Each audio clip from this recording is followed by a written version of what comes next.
Hello दोस्तों, तो यहाँ पे हमें एपिसोड की शुरुआत में रायनर ब्राउन का सीन दिखाया जाता है और वो फैल्को के पास आता है और फैल्को यहाँ पे काफी ज्यादा थका हुआ होता है। रायनर पूछते हैं कि तुम जा किधर रहे हो, तो फैल्को बताता है कि मैं हेडक्वार्टर्स में कुछ भूल गया था तो वही लेने जा रहा हूँ। लेकिन असलियत में मिस्टर क्रूगर ने फैल्को को एक लेटर दिया होता है जो कि उसने कहा होता है कि इंटर्नमेंट जोन के बाहर जाके पोस्ट करना। ये वही जख्मी सोल्जर होता है जिससे फैल्को पहले मिला था। शाम को कॉस्लो थियो मैगत को आगे बताता है कि टाइबर फैमिली उनसे मिलने आई है। जब ये दोनों टाइबर फैमिली से मिलने जाते हैं तो ये देखते हैं कि दरवाजे के बाहर टाइबर्स के अपने पर्सनल गार्ड्स होते हैं, ना कि मार्लिन मिलिट्री। इनकी मुलाकात टाइबर फैमिली के हेड विली टाइबर से होती है जो कि इनका इंट्रोडक्शन अपनी बाकी फैमिली से कराता है। इधर मैगत और विली अकेले में बात करते हैं। विली मैगत से पूछता है कि तुम्हें क्या लगता है हमारी टाइबर फैमिली में किसके पास वॉर हैमर टाइटन है, देखो और बताओ। तो मैगत कहता है नहीं, मुझे नहीं पता, मैं तो ये सोच रहा हूँ कि वो यहाँ पे होगा भी या नहीं। तो विली कहता है हाँ वो इधर है, टेंशन ना लो। विली मैगत को बताता है कि वैसे असलियत में मैं तो इस हेलोस के स्टैचू को देखने आया था, एक मार्लियन हीरो जिसने अकेले बड़े बड़े राक्षसों को हराया और उसके बाद से वो दुनिया को बचाने वाले हीरो के नाम से जाने जाने लगा। विली कहता है कितना कमाल का स्टैचू है ये, मतलब इसको देख के दिल नहीं भरता। यही दिखाता है कि मार्लियंस कितने ताकतवर है। मैगत कहते हैं बात तो सही है लेकिन ये अंदर से खोखला है। ये सुन के विली हंसता है और कहता है तुम काफी मजाकिया हो। जिसके बाद वो मैगत से पूछते हैं कि अब तुम्हारा आगे प्लान क्या है। तो मैगत बताता है कि एक आम मार्लियन के लिए अभी जंग बहुत दूर है। वो लड़ाइयाँ जो कि टाइटन्स के दम पे लड़ी जाती है और फिर चाहे कोई भी जीत हो, मार्लियंस उसे सिर्फ न्यूज में ही पढ़ते हैं। अगर मैगत उस इंसान से कुछ कह पाता जो कि छुप के मार्ले को कंट्रोल कर रहा है तो वो उसे यही कहता कि अब काफी देरी हो चुकी है। यहाँ पे विली मैगत की बात समझ जाता है और वो बताता है कि हाँ टाइबर फैमिली मार्ले को कंट्रोल करती है और मैगत को भी इसी बात का शक था। विली बताते हैं कि मार्ले के ऊपर लड़ाई का खतरा हमेशा बना रहता है, इसलिए टाइबर ने नेशन को ताकत और आजादी दे रखी है कि फिर चाहे वो जो चाहे वो कर सकते हैं। विली बताते हैं कि ये जो मार्ले और एल्डिया के बीच में नफरत है उसके पीछे टाइबर्स की ही रिस्पॉन्सिबिलिटी है। लेकिन चिंता मत करो, हम आने वाले फेस्टिवल में दुनिया को सब सच बता देंगे। और मैं सच में इस स्टैचू को देखना चाहता था क्योंकि मैं ये मानता हूँ कि मार्ले को फिर से एक हीरो की जरूरत है। और वो मैगत को अपने साथ काम करने के लिए कहता है। मिलिट्री की मीटिंग में रायनर इन सभी को प्लान बताता है कि कैसे हम पैराडाइज आइलैंड में घुस सकते हैं क्योंकि हमेशा टाइटन्स ने साउथ से हमला किया है, इस वजह से उन सबका ध्यान साउथ की ओर ही है। वहीं पे जितने भी हमारे जहाज गए थे वो सारे तबाह हो गए और इसलिए अगर हम उनके ऊपर नॉर्थ से हमला करेंगे तो वो ज्यादा अच्छा रहेगा, या फिर शायद कुछ और। हमें ये भी नहीं पता कि उन्होंने कितनी इंप्रूवमेंट किया तब से। तो वो स्ट्रेटेजिस्ट यही कहते हैं यार तुम खुद ही कंफ्यूज हो रखे हो तो तुम प्लान कैसे बता सकते हो, किसी एलियन से बात करना ही बेकार है, चले जाओ इधर से। तो ये सारे वॉरियर्स इस रूम से बाहर आ जाते हैं और आपस में यही बात करते हैं कि जल्दी पैराडाइज आइलैंड पे अटैक होने वाला है। और यहाँ पे ये खड़े होकर वॉरियर कैंडिडेट्स को भी देख रहे होते हैं जो कि ट्रेनिंग कर रहे होते हैं। इधर गाबी सबसे आगे भाग रही होती है लेकिन फैल्को गाबी से आगे निकल जाता है और उस रेस को जीत जाता है। जिसके बाद वो वॉरियर कैंडिडेट्स काफी ज्यादा खुश होते हैं और रायनर कहता है क्या बात है, फैल्को गाबी से आगे निकल गया। लेकिन कोल्ट यही कहता है कि हाँ वो तो है लेकिन सिर्फ इससे वो गाबी को पूरी तरह से पीछे नहीं छोड़ सकता। ये सारे के सारे वॉरियर कैंडिडेट्स जब घर जा रहे होते हैं तो गाबी को यहाँ पे गुस्सा आता है और वो कहती है कि फैल्को तुम इतनी कोशिश क्यों कर रहे हो, अगर ग्राइस फैमिली की बात करे तो तुम्हारे भाई को तो पहले 20 टाइटन मिलने वाला है ना, तुम्हारी फैमिली तो वैसे भी एक ऑनररी मार्लियन बन जाएगी, तो तुम्हें किस बात की दिक्कत है, इतनी मेहनत क्यों कर रहे हो तुम। यहाँ पे फैल्को कंट्रोल नहीं कर पाता और वो आखिरकार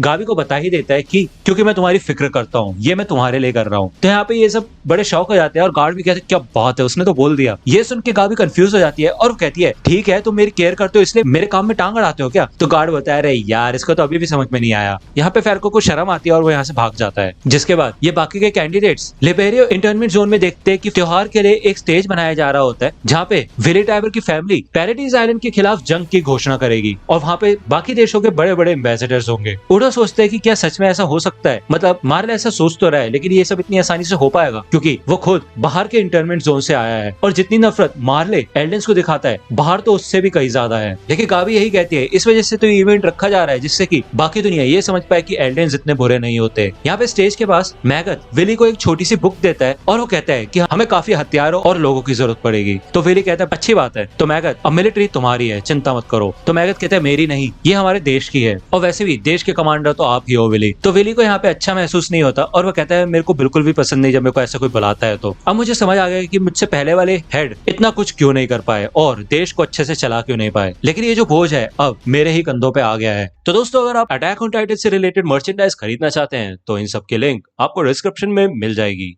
वहां से आप इनको खरीद सकते हैं।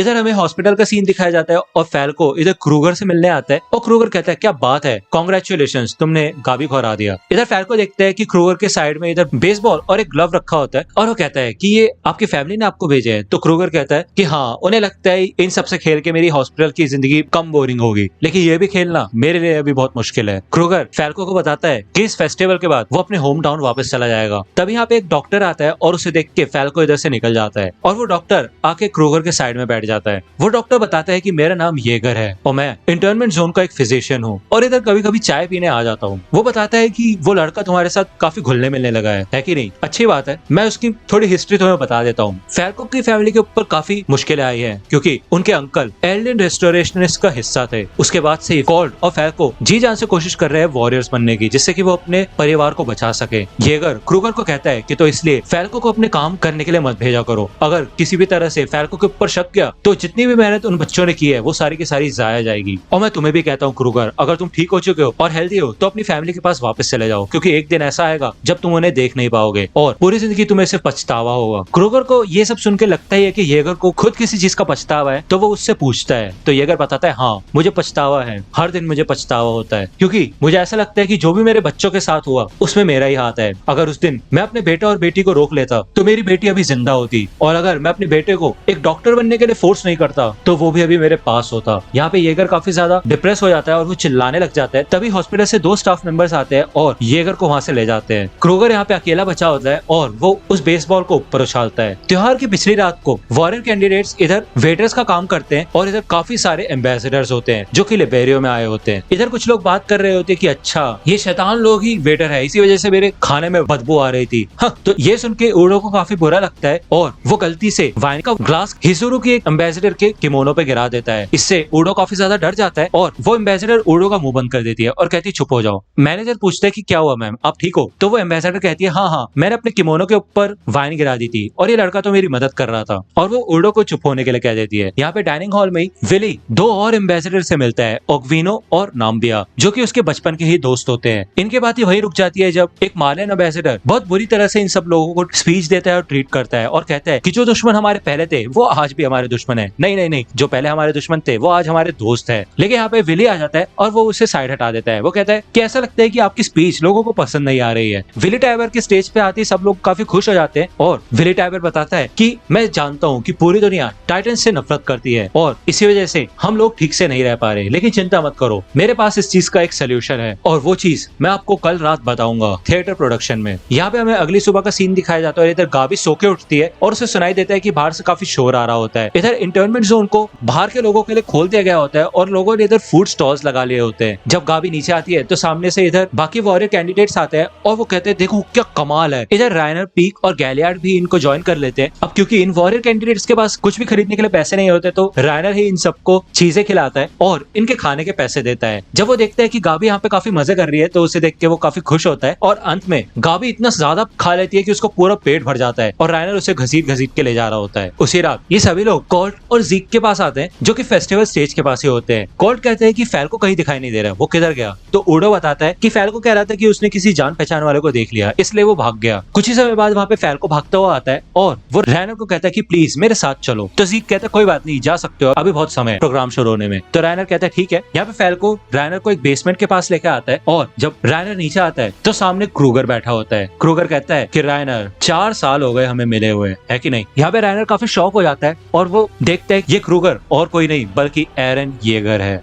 तो दोस्तों आज की वीडियो के लिए सिर्फ इतना ही। आई होप कि आपको ये वीडियो पसंद आई होगी। अगर आपको ये वीडियो पसंद आई हो तो प्लीज लाइक कीजिए, अपने दोस्तों के साथ शेयर कीजिए और मेरे चैनल को सब्सक्राइब करना मत भूलेगा। और अगर आप मुझे कांटेक्ट करना चाहते हैं तो आप मुझे इंस्टाग्राम पे कांटेक्ट कर सकते हैं। मेरे पेज की लिंक आपको डिस्क्रिप्शन में मिल जाएगी। मिलता हूँ आपसे अगले वीडियो में, तब तक के लिए गुड बाय।